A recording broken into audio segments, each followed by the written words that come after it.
Hello everybody, welcome back to Momo vs. MTG. Today we're taking a look at another personal commander deck tech of mine, and this one is very different from my usual stick of commander deck techs. Usually it's a personal commander deck, take a look at it, go through it, look at different categories I labeled, and explain the deck in that kind of sense. However, uh, instead I took a look at Scryfall and basically sorted everything by the most expensive cards in the commander format, the legal ones, of course, and just added all the most expensive cards to a commander deck. And what we got is an amalgam of cards where there is tons of non synergy, but also some interesting ones as well, which you might be surprised about. And of course, tons and tons of cards you've never seen and probably maybe will never see play. Uh, but without further ado, let's jump into this because it's quite interesting. So again, I took a look at Scryfall here, right? All the top cards, the most expensive ones, and again, this is legal in the Commander format. So we have things like Time Twister, and of course, there's all different variants. I'm not too sure how Scryfall really takes into account, but some of it's in euros, that kind of deal. So, there's some pretty expensive cards here. As you can see, a couple things to note before we jump in. The estimated deck cost is around $100,000, and that's pretty cheap considering that the One Ring was, millions of dollars, thanks Post Malone. But yeah, I digress.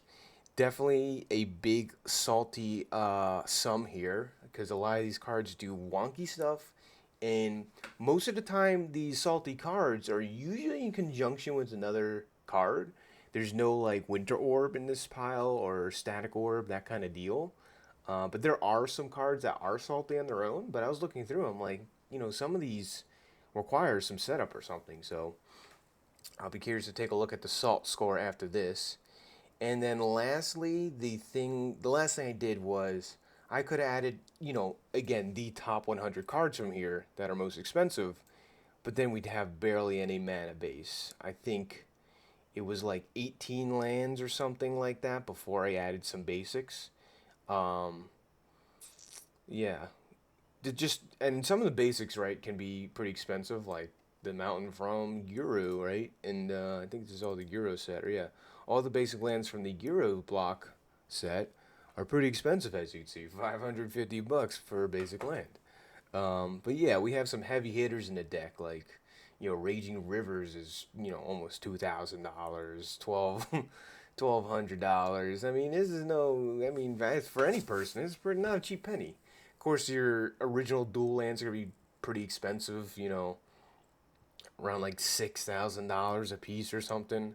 I was actually surprised by Volcanic Island. I figured Volcanic Island would be the most expensive, but either way, Time Twisters, Wheel of Fortunes, all these nice, good, expensive cards thrown into one deck.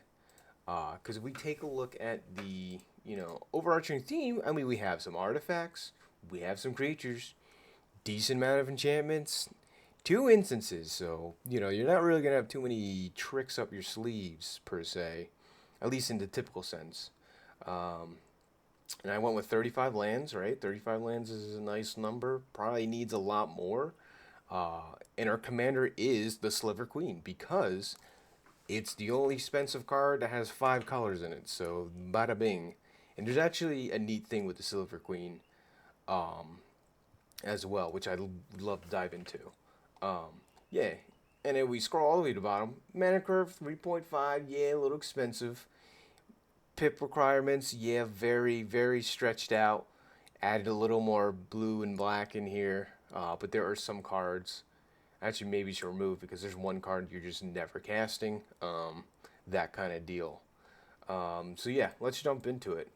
So again, if you've been here for a while, you know where I like to start. Let's take a look at the ramp package. Ramp over here. We have 8 pieces in quote unquote ramp. So we have some free stuff here, right? We have. Let's take a look at some of these cards close up. Um, yeah, we have some pretty decent ones, right? We have a Crow Mox here, which enters the battlefield to exile non-artifact land cards from your hand. Add 1 mana to exiled card's color to your mana pool. So again, this would be considered CDH staple. Same thing with the Jeweled Lotus, maybe, right? Could be a CDH staple. LED, kind of, depends on the deck. CDH staple with some Underworld Breach lines. But some of this ramp does absolutely nothing for us because LED, if we discard our hand, is pretty bad. Um, any of one color, so even the caster commander, funny enough about Jeweled Lotus LED is our commander's colors are Wooburg, so it doesn't help at all unless we're paying commander tax or something, right? Um, I mean, it covers one generic mana, right? We add 3 green, we can add, cast, pay 1 green into it. So I guess there's something there. Mana Crypt, right, to ramp out, not our commander. But again, yeah, like a free Soul Ring. Funny enough, Soul Ring is not even in this deck, if you noticed by now. Mox Diamond, another CEH staple. Enters the battlefield, you can discard a land card. If you do, um, put Mox Diamond on the battlefield. If you don't, put it in the graveyard, and it adds 1 mana any color. This is very important for us. Fixing in this deck is probably going to be the toughest struggle we have. I can imagine some of these games you're just going to be sitting there with no colors, and maybe some cards in hand, but no ability to cast them. That kind of deal. We have Candelabra of Thanos. This reads differently. It has to tap itself, but untap X target lands. So we can kind of fix yourself in a way if we have some of these dual lands out. If we have some mana producing artifact, it's going to be real janky to untap, our colored lands to tap them again for colors if we need. Metalworker might not be decent, too bad in the deck, right? Reveal any number of artifacts in your hand. Add 2 colors mana for each artifact revealed this way. We have a lot of generic artifacts, and basically a lot of generic artifacts we don't want to be playing usually, so Metalworker's kind of sick. And Gauntlet of Might's an interesting one for 4. Gives all our red creatures +1/+1, which we have some, including our commander. And red, extra red mana when tapped. Cool. This is some neat stuff. Whenever mountains tap for mana, add red. A lot of the Oracle text helps a lot here, but yeah. So we're kind of all over the place here in terms of, this deck's capabilities and that kind of deal. But there are some really interesting cards I'd like to take a look at. Namely, instead of a win con, we can kind of go for a side victory in a way through Divine Intervention if we get up to this mana cost. And let's take a look here. Enters the battlefield with 2 intervention counters on it. Beginning your upkeep, remove an intervention counter from Divine Intervention. When the last intervention counter from Divine Intervention is removed, right, the game is a draw. So I think this is probably our best win condition, just on face of value, drawing out the game, because to win through traditional means in the Commander format would be pretty difficult with this deck. And we do have some cards that support this, right? So with Divine Intervention out, if we have, some Pillow Fort techniques like Force Field here, where we can pay 1 and lose only 1 life to unblock creatures. So pretty interesting there. Going down the list, we have Moat here, right? Non-flying creatures cannot attack, so only flying creatures can get through, hopefully slow down the game. And this enchantment, hard to get off. And we have the Abyss, which is a world enchantment, and reads, at the beginning of each player's upkeep, destroy target non-artifact creature that player controls of their choice. It can't be regenerated. So we have all these ways to remove some creatures, slow down the game of attackers, and just prevent damage overall. So I would say this is a viable, win con of sorts to go for the deck. I think it'd be a neat personal victory here. So that's one thing here.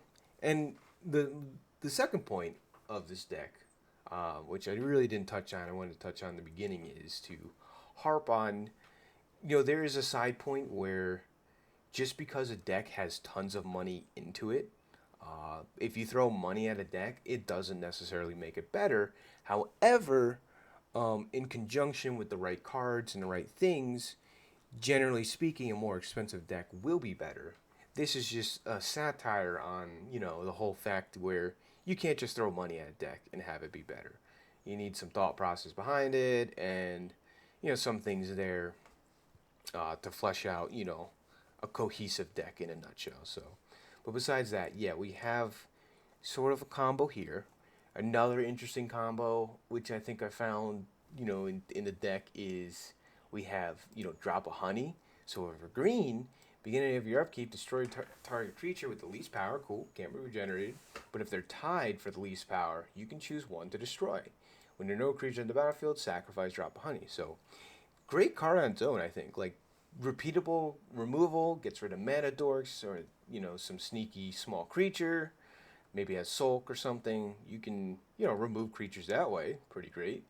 But in conjunction with Living Plane, another salty card, all lands are 1/1 creatures that are still lands.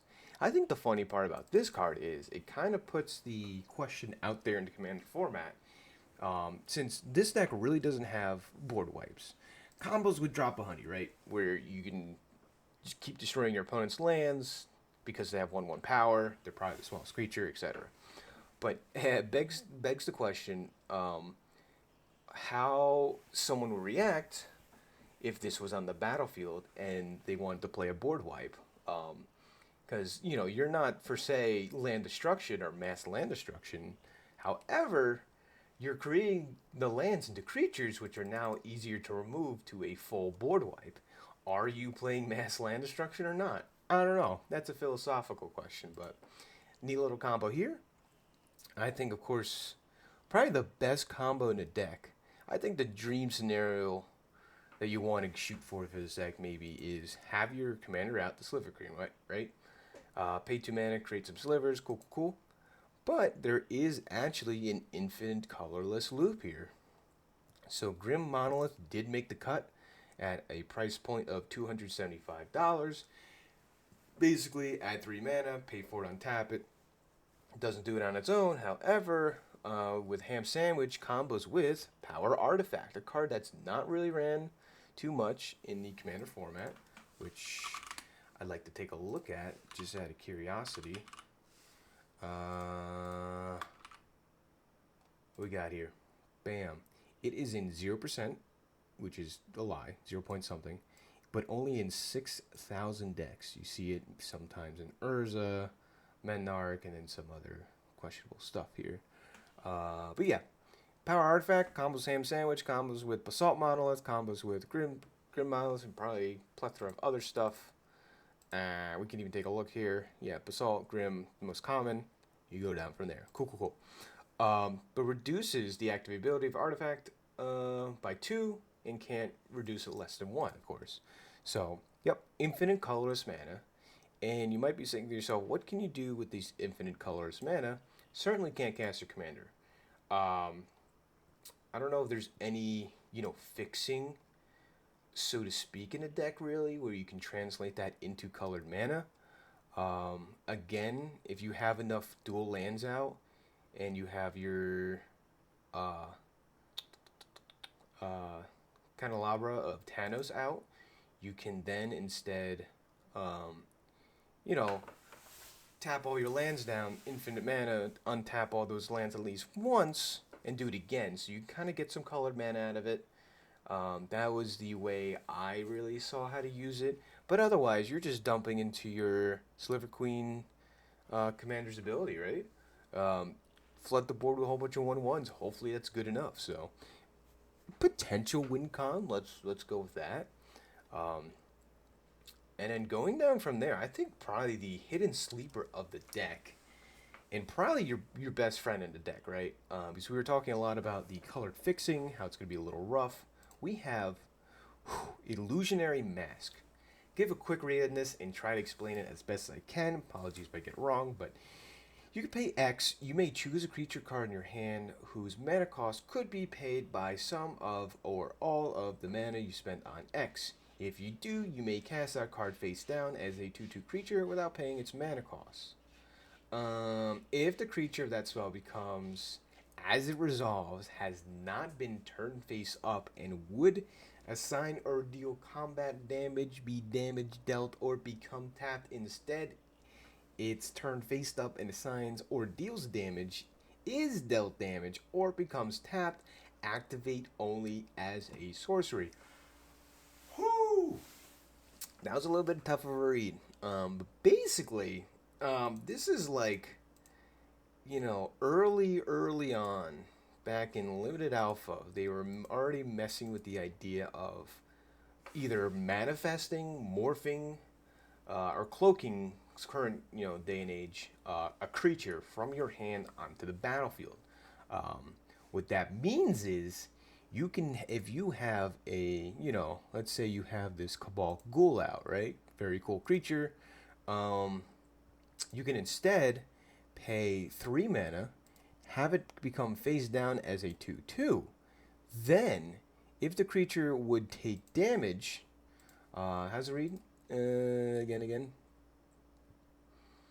If it would deal damage or be dealt damage or becomes tapped. So, if it's in the declared blockers and is about to be dealt damage, instead it gets turned face up. If it becomes tapped and attacking, that's one way, probably the best way we do it. It becomes faced up, and then it deals damage that way. Same deal with blocking, or if it would become blocked, that kind of deal. Anyways, fight spells, I think same idea. But yeah, then you kind of cheat your creature out, and more importantly, the more tougher creatures for us to cast, like freaking Grixis here and an extra black, or even Edgar Markov made the list, Mardu, might be a little tough to make that mana value. But either way, we can then cast that card. And again, this is mostly for creatures, but the interesting line here again is we have Grim Monolith, all these things that produce tons of colorless mana, Metalworker, kind of an artifact combo deck in a way. In a weird sense, infinite mana here. We can then dump our hand out pretty reliably. So I think that's pretty neat. So those are the big things of the deck. Couple other things I'd like to take a look at is this is an interesting card never heard of, but I almost want to run it in one of my decks. Sacrifice Mirror Universe, exchange life totals with target opponent, only during your upkeep. Because if you compare this to Soul Conduit, yes, Soul Conduit you can do every turn. It's just pretty expensive for the same thing. Instead of sacrificing it, which is a card I've had considered adding in before. Just as an example, some of these cards so like Soul Conduit, right? You can do any target opponents, that kind of deal, but pay 6 and pay 6 again to do it. Well, this is for free. After you pay the 6. Pretty interesting to me. Then you do have some decent cards. I'll take a look at the good cards first. Gilded Drake, great card, right? Comes into play, bop bop bop. You exchange control of cards. You basically steal the best thing on the board, the best creature on the board. Kind of cool. And same thing with the Old Man of the Sea. You could tap, gain control of a creature with less power. So take one of the best small creatures. And you can choose to not untap it, and then then again, you can remain keep them tapped to keep control of the creature. So Old Man of the Sea, which is another I guess another combo I'm seeing here of sorts. Old Man of the Sea, and what was I looking at? Is it an enchantment? Well, of course, Living Plane, right? You can then steal your opponent's lands this way, which is pretty interesting. But more on more.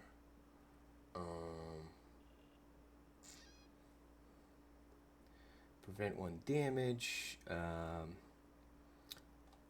a little over the place here, but there is another combo in the deck of sorts, and I'll take a look at it if I stumble across it. Yes, here it is. Singing Tree, right?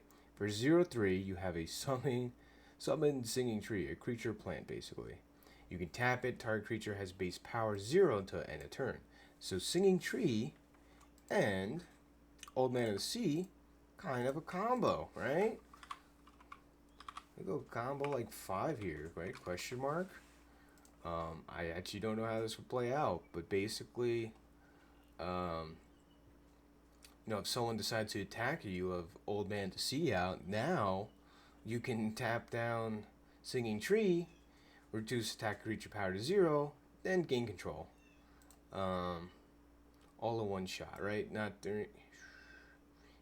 as a sorcery. Cool. So you can hold it as a combat trick. Kind of cool. Yeah, and then I just want to take a look at the wonky ones, right? Like, we have some tutors. Transmute Artifact is no joke, right? We can search our library for a good artifact. Maybe it's the Illusionary Mask, which is really good in the deck. Or maybe it's Grim Monolith that we have Power Artifact out, right? In hand. So we have some tutor options. Survival of the Fittest, not sure how good it is, but we can definitely tutor for a creature, a given creature that we want. Probably a Gilded Drake, and then we have Intuition, which is interesting. You get tutor up for 3 cards. No real synergy. Some decks this is insane. Again, but they'll probably give us the worst thing we tutor up for. And then some other janky stuff. We have lots of horsemanship, right? So we can give something horsemanship. There's some horsemanship synergies here, which is something I really want to take a look at. Horsemanship here. Guys got vigilance, cool. Horsemanship helps, one-on-one combat, kind of good. Giant, yada yada, can block multiple creatures. But there are some horsemanship synergies in the deck. Just take a quick look here. What we got? Horsemanship. There's one other card, but I guess maybe it didn't make the cut. But anyways, horsemanship's a thing. And again, something interesting about this card. It is a sorcery card. Gives a creature +2/+2. And gives it horsemanship indefinitely. It's almost like an aura attached to it, except it's not. It's just stapled on the card now, unless, I think, they go to the graveyard, change zones, that kind of deal. But the creature will forever get horsemanship, and a commander, that means can't be blocked, more or less. Yawgmoth's Will, which we have some recursion. Funny enough, I guess we do have a combo. Let's look at this. Cool. We have Yawgmoth's Will. Combo, give it up for combo number 6. Give it up for combo number 4, because I actually never made a combo number 4 combo category 4. Cool. We have good old Yawgmoth's Will, right? I am a vintage cube enjoyer of sorts. LED. So basically, we can now, after we discard our hand, we can then play those cards. So on turn, you may play cards in your graveyard. If a card would be put there, it gets exiled instead. You can kind of storm off, right? Yawgmoth's LED is a real thing. 6 mana of any color. Split up 3 and 3. Any one color. Yep, 3 and 3. Also, we have Jeweled Lotus, right? Kind of, cheat out a commander a little bit. Yeah, but a way to cast things again, some graveyard recursion, kind of cool, kind of neat, I guess. Yeah, and the more I dive into this, the more you're like, man, this is kind of interesting. But there's some stuff that really makes it a doozy. Which brings me to the what category? We have some of these cards you just cannot. You can play, but here we go. We have the what category. 6 cards I see absolutely 0 use in the deck. Phyrexian Dreadnought, cool. Interesting card on its own. I guess the only thing you can do with this is transmute the artifact into something else. But yeah, enters the battlefield, sacrifice it, unless you sacrifice any number of creatures with 12 greater. I mean, if you have your Sliver Queen out, you want to sacrifice those 1/1s maybe, kind of a win more card, turn it into a 12/12 trampler. Sure, that's a thing. City in a Bottle. And I think this hurts you more than anyone else because you probably have the most Arabian Night cards. a direct Anambo. All cards from Arabian Nights. Um, Whenever more cards, non-token permanents originally printed with the name Arabian Nights, expansion on the battlefield, those controllers sacrifice them. Players can't play spells names originally with Arabian Nights. So, totally turns off a set, and mainly cards from your hand, right? Um, then we have Acid Rain. Cool. Destroy all forests in play. Good. Not so nice. Um, Especially you need your forest too, because dual lands are do count as forest sometimes. So, not so great. Cyclopean Tomb, right? So put a Mire counter in non-target swamp land. That land is a swamp. It's all as a counter, only during upkeep.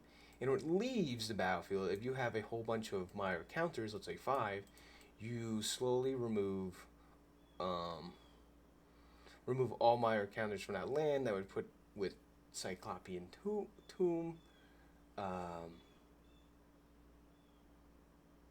so you slowly start to remove these counters for the rest of the game. This is indefinite effect. Interesting. Confuses me. Yes. We have Lich, which again, you know, almost impossible to cast. That's why I have it here for black. Not easy to cast at all. But gives you some protection. You lose life equal to life total, so you have 0 life. You don't lose the game. If you gain life, you draw that many cards instead. No life gain too much in this deck. Whenever you're dealt damage, sacrifice that many non-token permanents. If you can't, lose the game. It was put into the graveyard, lose the game. So this card kind of hurts you a lot. There's no synergies with it, and you don't want to be playing it anyways. And then we have Rings of Maruf. Completely useless. 5 mana, exile. Next time you draw a card, instead of put a card from your own outside the game into your hand, we cannot do that. So, these 6 here, with the what? Yeah, not so great for the deck. That is the, most of what I want to take a look at. Interesting to see Edgar Markov here because of the variant. That's probably one of your best creatures. 9 mana, beater dragon, cool. Just very expensive for an 8/8, recurs itself. Some of these original legend commanders, which are interesting. This one's pretty good actually, but expensive, right? For Naya, 4. You put some land creature warriors in the battlefield, but they get removed if this quote unquote commander leaves the battlefield. Rasputin gives you mana, kind of pillow forts you a little bit. Some of these others are pretty rough. Deals 1 damage to you during your upkeep. Nice flying hate, right? Deals 1 damage to each creature flying and each player. Any player may activate this ability, so it can kill itself, basically. If someone pays this 3 times, not so great. But again, you can also use this to remove flyers, I guess. Card discard of an opponent, cool. Guardian Beast, one of the more interesting ones, but gives our artifacts Shroud. Oh, no, they can't be enchanted. And they have indestructibility. Cool. And other players can't gain control. Yeah. And if you have R's on your artifacts, they don't get removed this way. So, Guardian Beast, great card on its own. And then we have, let's put this back up here. Combo here. Combo 1. Ali from Carlo. Keeps you alive, right? For these, again, the Divine Intervention. Damage to reduce your life total less than 1, reduces to 1 instead. So you can stay around forever as long as you this guy, basically, right? Artifact Recursion. Kind of a combo with LED and such. Some ways. There's some combo there. Potential, maybe. Get LED back. Or some important artifact. And yeah, those are the ones I really want to take a look at. So, yeah. This deck is kind of all over the place. It's pretty interesting. I mean, for meme value, I think it's up there to say, hey, I have the most expensive deck. If you were to ever throw this in paper, I'd be impressed. Please let me know. But yeah. And then you have some sideboard here. If you want to go the true meme route and just throw all the most expensive cards, have no lands. Basically, actually, this one's banned. This one's banned in Commander. yeah. And of course, I have, the honorable mentions here of all the Mox Jets, Mox Emeralds, but these are all banned as hell. Time Walk, of course, Time Vault, all that good stuff. But yeah, the rest of the cards are here if you just want to like go down the list, make it the true meme of all the most expensive cards, but have no land. So, bada bing. There you have it. We have, the Sliver Queen as your commander, the most expensive, the Post Malone deck of the commander format. Yeah, if you sit around this long, thanks for hanging out. Interesting, wild ride of a deck tech, but here it is, Sliver Queen. Till the next one. This has been Momo versus MTG. Take care.